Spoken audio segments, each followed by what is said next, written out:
आता एक breaking news येत आहे। दिल्लीमध्ये भाजप निवडणूक समितीची बैठक संपलेली आहे। बैठकीत बिहारच्या लोकसभा जागांवर चर्चा होणार आहे।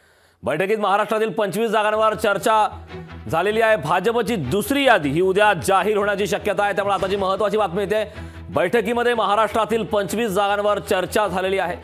दिल्लीत भाजप निवडणूक समितीची बैठक संपलेली आहे। बैठकीत बिहारच्या लोकसभा जागांवर चर्चा झाली, त्यामुळे बैठकीत महाराष्ट्रातील 25 जागांवर चर्चा झालेली आहे। त्यामुळे भाजपची दुसरी यादी ही उद्या जाहीर होण्याची शक्यता आहे। त्यामुळे उद्या जर भाजपची दुसरी यादी जाहीर झाली तर त्यामध्ये महाराष्ट्रातील नेमक्या कोणत्या नेत्यांची वर्णी लागते हे पाहणं महत्त्वाचं आहे।